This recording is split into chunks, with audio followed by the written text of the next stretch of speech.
আসসালামু আলাইকুম। বর্ষা এনজিএল থেকে আপনাদের স্বাগতম জানিয়ে শুরু করছি আজকের এই প্রতিবেদন। এই প্রতিবেদনে আমি চলে আসছি আমাদের এই ধানি জমিতে।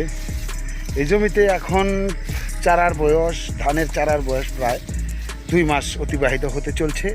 এ সময়ে জমিতে বিভিন্ন ধরনের মাজরা পোকা এবং কি অন্যান্য ডাইল পোকার আক্রমণটা বেশি হয়, যে কারণে এই ডাইল পোকার জন্য যে কীটনাশকটা ছিটানো হয় সেটা ছিটিয়ে চলে এলাম আমি জমি থেকে।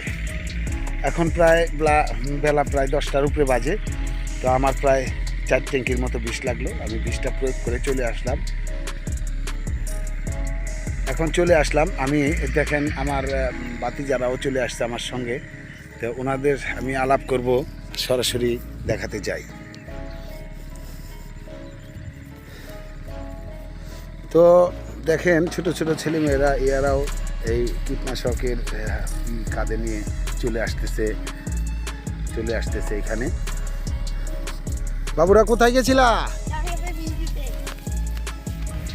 কই গেছিলা?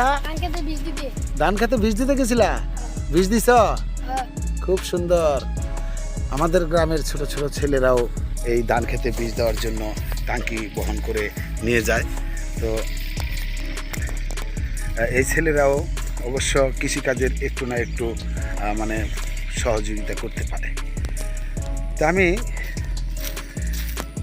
জমিতে কিছু দেখেন, এখানে বিরল প্রকৃতির অনেক ধরনের গাছ, তাছাড়া ঘাস, বিভিন্ন ঘাস এবং কি ধানি জমিতে এখানে আছে। এখানে সামনের থেকে যদি আপনাদের দেখাই, এখানেও একটা ধান ক্ষেত আছে, দেখতে পাচ্ছেন। এই ধান ক্ষেতটাও মোটামুটি দেখেন এখানে যে গুছাগুলো মরেছে, দু একটা মরা দেখা যাইতেছে। এর জন্য বিষটা প্রয়োগ করা হলো পুরা জমিতে।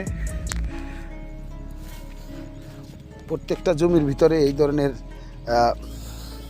পোকামাকড়ের আক্রমণটা এই সময় করে থাকে। তো এখন আমরা বাঁশের শাখু, আপনারা দেখতেছেন, এই বাঁশের শাখু দিয়ে আমরা পার হয়ে সাদাপুর থেকে আমরা সরাসরি গান্ধারিয়াতে চলে এলাম। গান্ধারিয়া এলাকায় চলে এলাম। এখন আপনারা আরও কিছু দেখাই যে এই জমিতে যে চারার বয়স তো প্রায় 2 মাস শেষের পথে। এ সময় আসলে বিভিন্ন ধরনের পোকায় আক্রমণ করে। পোকাগুলা মারার জন্য বিভিন্ন ধরনের মানুষ বিভিন্ন নামের কীটনাশকগুলাই ব্যবহার করে। যে কোনো কীটনাশক, এর মধ্যে ধানি জমির যে কীটনাশকগুলো সেগুলো ব্যবহার করাই উত্তম।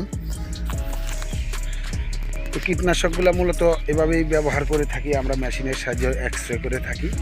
তো সকালে যে এক্সপ্রে করলে দিনের বেলায় যে শিশিরটা ধানের মধ্যে লেগে আছে, এতে আরও করে গোড়ায় চলে যায়। ধানের পোকামাকড় যদি পালিয়ে থাকে সেটাও মারা যাওয়ার সম্ভাবনা থাকে। তো এর জন্য আমরা বিষ দিই, বা কীটনাশক বলেন, বিষ বলেন, দিয়ে থাকি। প্রতি জমিতে এই ধরনের, আবাদি জমিতে, ফসলি জমিতে এই ধরনের বিষ দেওয়া হয়ে থাকে। তো আমরা চলে আসছিলাম এই সাদাপুর এলাকায়, সেখানে জমিতে কীটনাশক ছিটিয়ে আবার চলে এলাম। বাসার উদ্দেশ্যে রওনা দেব। এখন বাসায় যাব, তারপরে আরেকটা কাজ আছে, ওই কাজটা করব। সে পর্যন্ত আপনারা সবাই ভালো থাকবেন। সবার দীর্ঘায়ু কামনা করে এখানেই বিদায় নিলাম। আল্লাহ হাফেজ।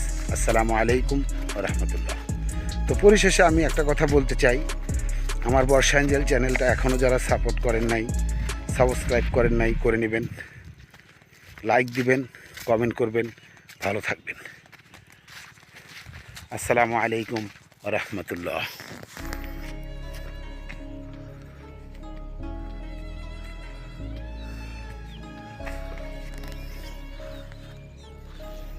তোমার নাম কি বাবু? ওয়াজিদ হুসাইন। তোমার নাম? জুড়ে বলো। মোহাম্মদ আরাফাত।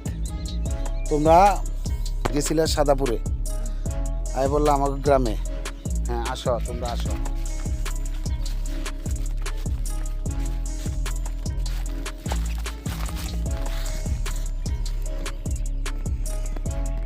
তোমরা ভালো আছো বাবুরা? দেখ, তো ভালো থাকবেন সবাই। আজকে এ পর্যন্তই।